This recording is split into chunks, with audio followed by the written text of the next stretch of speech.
Hola a todos, estimados estudiantes que cursan la materia de Historia de la Sociedad Mexicana en el Instituto Colima en el segundo año de preparatoria. Si bien la clase anterior hablamos del Maximato, ahora hablaremos del gobierno de Lázaro Cárdenas. Se entendió o se aprendió la sesión anterior que Plutarco Elías Calles, siendo el máximo jefe de la Revolución Mexicana, le toca el momento de hacer las instituciones del país y pues también de controlar quienes estarían en la silla presidencial.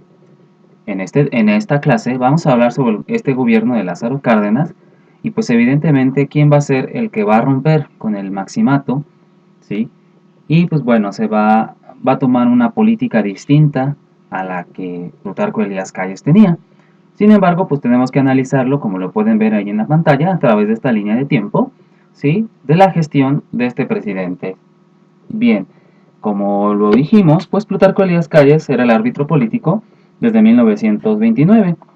Sin embargo, pues esto le permitió a Lázaro Cárdenas el ascenso al poder, ¿sí? Ya que se identificó con la corriente progresista dentro del esquema militar, apoyado por Calles.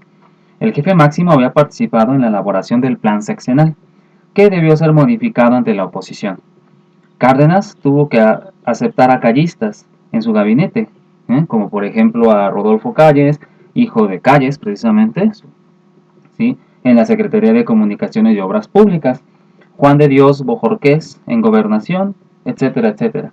En los gobiernos de los estados y en el Congreso hubo callistas, ¿sí? Pero Cárdenas se empezó a desligar de Plutarco poco a poco, ¿sí? Al no reprimir a grupos obreros que ejercieron el derecho de huelga. Vicente Lombardo Toledano era el jefe del movimiento obrero, ¿sí? Entonces, bueno, vamos a ver un poco sobre este periodo, ¿sí? Evidentemente, de cuándo fue la fecha de gobierno de Cárdenas. Estamos hablando que del 1 de diciembre de 1934 al 30 de noviembre de 1940. ¿Qué partido político lo sustentaba? Pues evidentemente el único partido que existía, o el partido hegemónico, que era el Partido de la Revolución Mexicana, que más tarde se volverá el PRI. ¿Sí? ¿Dónde nace? Bueno, el 21 de mayo de 1895 en Jiquilpan, Michoacán, y fallecerá en 1970 en la Ciudad de México. Bueno, evidentemente, Cárdenas obtiene el poder, como lo vimos, el 1 de diciembre de 1934, era militante de dicho partido, del PNR, ¿sí? Acondiciona un predio en el barrio de Chavito para vivir ahí y ocuparlo como casa presidencial. Bueno, esos son, mandó a sembrar muchos pinos y oyameles y así fue como se le dio el nombre de Los Pinos, ¿sí? El lugar que hoy eh, sigue siendo la casa presidencial hasta la gestión actual que tenemos en México, pero fue precisamente Lázaro Cárdenas quien inauguró Los Pinos. ¿Sí? Bueno, efectivamente, como hablamos hace unos momentos, tuvo una serie de enfrentamientos a nivel político con Plutarco Elías Calles. Entonces, evidentemente, pues la situación política era tensa en el año de 1935 debido a la conducción de la política obrera. Esa va a ser la cuestión que va a provocar problemas con este Calles, ¿sí? Calles protestó diciendo que se habían radicalizado las exigencias de los líderes obreros y que la culpa era del presidente.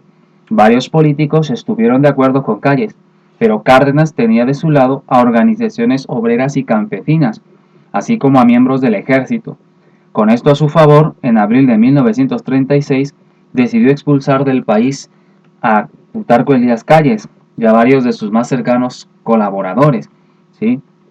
Los callistas fueron expulsados del gabinete, del Congreso, de las gobernaturas y de los mandos del ejército.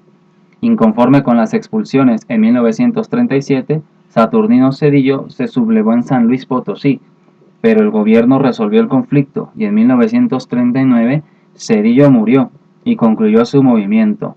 En 1938 la situación política del país estaba controlada. Se organizó el Partido de la Revolución Mexicana, ¿sí? Y en sustitución del PNR, ¿sí? Y el movimiento obrero se incorporó. En 1936 nació la Confederación de Trabajadores de México, CTM por sus siglas, soporte y puntual del sistema político nacional. ¿sí? El PRM se convirtió en una fuerza corporativa, pues había incorporado a la Confederación Nacional Campesina, la Federación de Sindicatos de los Trabajadores del Servicio del Estado, al sector obrero y al sector militar, pero no hacia el empresario. Así se creó un aparato político donde quedaba incorporada la mayor parte de la población, pero bajo el control del Estado. El PRM nació en medio de una recomposición política, originada en el descontento del proletariado, que pretendía alcanzar objetivos, llegar a la dirección del partido, implantar el socialismo y así ejercer el derecho de huelga. El medio político se movían intereses y tendencias. En el ala izquierda estaban Francisco Mujica, el presidente, y muchos políticos con inclinaciones prosoviéticas. En el lado contrario, Emilio Portes Gil y otros que se manifestaban a favor de la clase propietaria. Bueno, efectivamente, si bien hablamos en la sesión anterior que para esta época estaba en auge la Segunda Guerra Mundial, tenemos dos bloques que se están enfrentando, y en Rusia pues está en auge lo que sería el comunismo. Y pues evidentemente el comunismo pues es una tendencia que marca una forma de gobierno, y Cárdenas se va a orientar mucho por esta forma de gobierno. Por eso tiene los conflictos con Calles, debido a que Calles buscaba un libre mercado, pero Cárdenas buscaba precisamente una socialización del país, y lo vamos a ver más adelante en sus políticas más fuertes, ¿sí? Su administración. Bueno, va a ser un presidencialismo, como se le va a denominar, y es parte esencial de algunos sistemas políticos. En este el presidente tiene extenso campo de acción. La ley fundamental le otorga facultades para nombrar o destituir a funcionarios públicos, ministros de la Suprema Corte de Justicia, al regente del Distrito Federal, esto fue hasta 1997, y miembros del gabinete, o sea, es el jefe nato del ejército. Es decir, el presidencialismo es una doctrina política que va a centrar todo el poder, o la mayoría de este, sobre la figura del presidente. También puede conducir a su criterio los asuntos económicos y financieros, sin consultar precisamente a expertos o a otras cámaras, ¿sí? Así como también la diplomacia. En resumen, el presidente tiene un poder total y completo, ¿sí? En el cual todo el país gira alrededor de él, ¿sí? Queda todo bajo su resguardo. Entonces, con Lázaro Cárdenas vamos a iniciar este periodo que se le va a conocer como el presidencialismo. Y pues bueno, a partir del presidencialismo se va a configurar lo que se conoce como el Estado corporativo, ¿sí? Que durante muchos años va a regir al país, ¿sí? Pues precisamente, bueno, ¿no? Entonces, ¿cómo va a ser su administración? Bueno, evidentemente por la reforma agraria que se hace, ¿sí? ¿De qué se trata esta reforma agraria? Bueno, pues precisamente ahorita la vamos a analizar con mayor calma, ¿sí? ¿Qué es la política agraria que se va a hacer? Bueno, teníamos como sistema de tierras el famoso latifundio, ¿sí? Es decir, la propiedad territorial se concentraba en algunos cuantos, ¿sí? Los campesinos carecían de parcelas y los peones acasillados permanecían excluidos de todo beneficio. Por todo ello se requería una reforma agraria, y Cárdenas contaba con el apoyo de la masa campesina para realizar esa reforma. En este contexto, el gobierno favoreció la creación de la Confederación Nacional Campesina, en la cual se incorporó y se sirvió al campesinado. Se integró el ejido colectivo como modalidad en el reparto de tierras, ya fuera en la región de La Laguna, en las haciendas enequeneras de Yucatán, en Michoacán y en otras entidades. En ese sexenio se otorgaron más de 1000 títulos de propiedades a más de 1 millón de campesinos, que en total recibieron más de 18 millones de hectáreas. Sin embargo, grupos conservadores crearon la Unión Nacional Sinarquista, ¿sí? Para la defensa de la propiedad privada y en rechazo de la socialización de la tierra. Efectivamente, como lo habíamos mencionado, Cárdenas, al ser de tendencia socialista, las reformas precisamente iban en cuestión a llevar a cabo esta doctrina política y social, lo cual pues para muchos que estaban del lado del progreso del país pues no les va a caer muy bien. Entonces efectivamente los sinarquistas van a estar en contra. Ya lo había mencionado un poquito cuando hablamos de la guerra cristera, precisamente, y pues bueno, ¿no? Con Salvador Abascal, quien va a ser el principal ideólogo del sinarquismo en mexicano, y que va a hacer una serie de defensa, precisamente, porque la guerra cristera se va a continuar durante el cardenismo de manera intelectual, pero eso lo vamos a hablar en la sección de educación. Bien, entonces el reparto agrario pues no resultó de todo positivo. Esta entrega masiva de tierras se realizó en aras de la justicia social, pero con más motivos políticos que económicos y técnicos. El país había sido agrícola y autosuficiente, y la producción agropecuaria de la parcela y el ejido no rendía por varios factores. O sea, pues muy bonito toda esta repartición, pero no se le explotaba ni se sacaba todo el jugo a estas reparticiones. ¿Por qué? Bueno, falta de tecnología, las tierras con áreas de cultivo suficientes, eran insuficientes, perdón, erosión, inseguridad en el campo, inexistencia de sistemas de riego, crédito caro y extemporáneo, ¿sí? Entonces el país se va a convertir en importador de alimentos, ¿sí? Con la consecuente fuga de divisas, ¿sí? Efectivamente, pues bueno, este modelo de económico también se le va a llamar de crecimiento hacia adentro, y eso lo vamos a ver, ¿sí? Pero bueno, creó más carreteras y caminos, eso ya lo dijimos anteriormente, creó la Confederación de Trabajadores de México, nacionalizó los ferrocarriles, eso también, dio asilo político a exiliados españoles durante la Guerra Civil. Bueno, efectivamente también en España va a haber un movimiento comunista que se va a oponer a las grandes reformas de Francisco Franco Baramonde, que va a hacer que España sea un país próspero y creciente, pero evidentemente cuando obviamente hay bandos comunistas, pues van a empezar a ser perseguidos políticos. Y pues Cárdenas, precisamente con esa tendencia socialista, los va a aceptar a todos ellos, ¿sí? Apoyó a la República Española en foros internacionales y también le otorgó ayuda económica. Bueno, aquí es donde viene la cuestión del aspecto educativo, ¿sí? Eh, en el gobierno de Cárdenas, la educación recibió un gran apoyo, ¿sí? La educación elemental se impartió en los lugares apartados y en zonas urbanas. Los maestros rurales trabajaron en las comunidades indígenas y campesinas para enseñar el uso del suelo y técnicas agrícolas.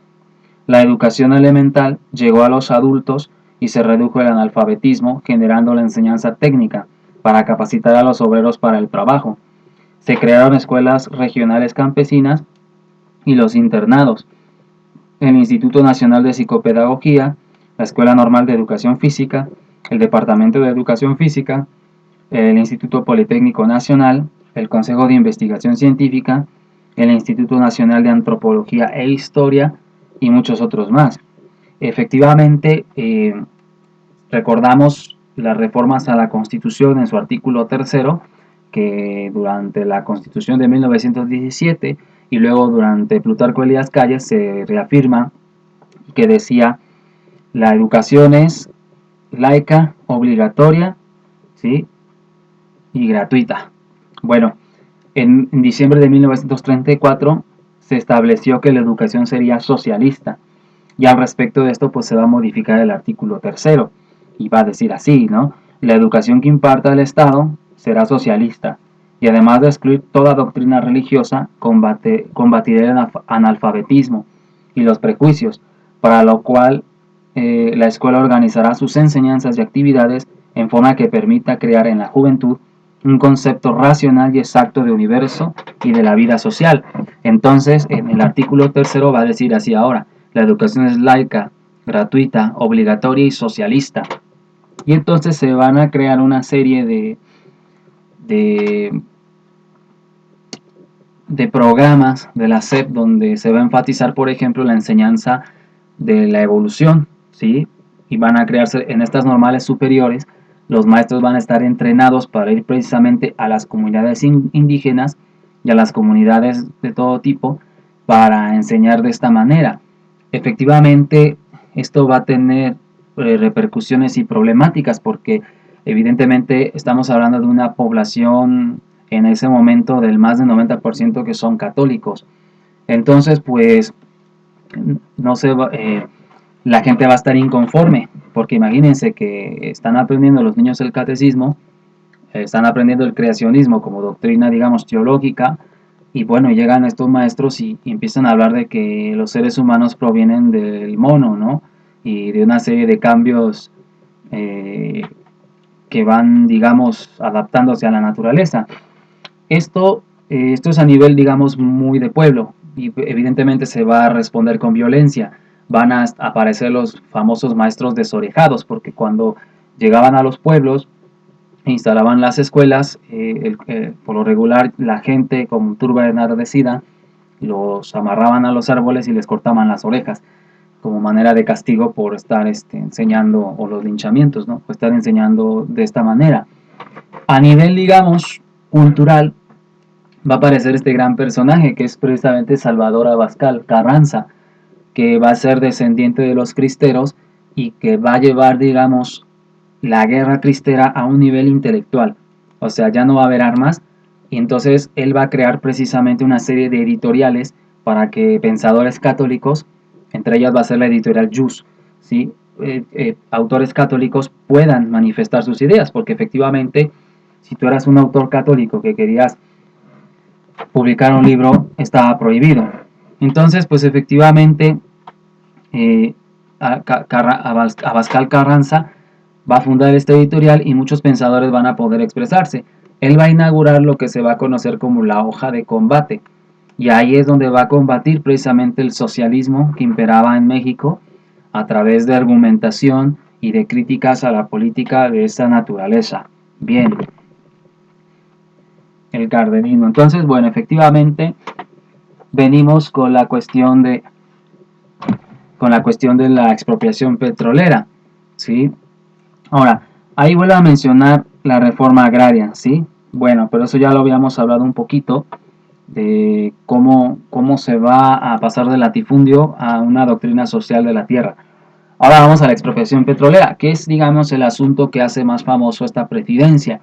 Y bueno, como mencioné, ¿cómo se va a llamar este modelo económico? Se va a llamar etapa de crecimiento hacia adentro. Entonces, pues ya no tiene marcha atrás, porque precisamente las intenciones capitalistas que venían de la clase burguesa de la Revolución Mexicana, pues ya no van a seguir en ese ascenso debido al socialismo cardenista. Entonces, además de la reforma agraria, que tiene unas bases firmes y sustentada en lo que ya hemos hablado, Cárdenas se propone reafirmar la soberanía del Estado frente al capital privado, nacional y extranjero, reorganizar y ampliar fuerzas productivas, rearticular la acción de las clases sociales desde una perspectiva de unidad nacional, hacer del Estado el organizador del aparato productivo global, o sea, en resumen, socialismo.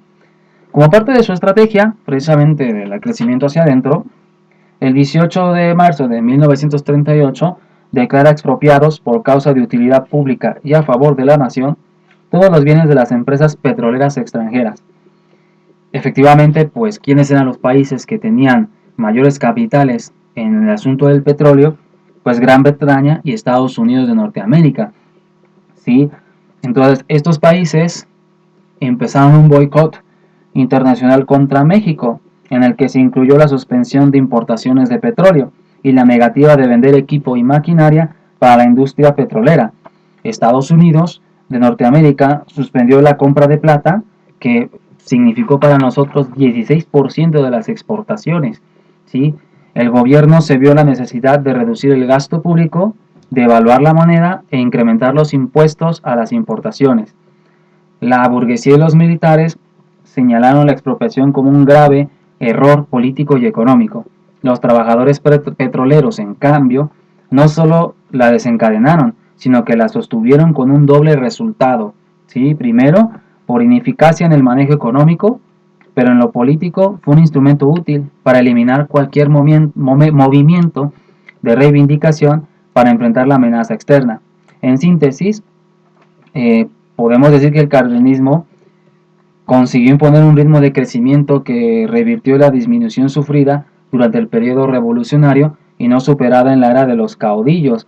¿Sí? Es decir, bueno, para 1938 las repercusiones por la expropiación petrolera no se hicieron esperar, pues el Producto Interno Bruto creció solo 1.40%.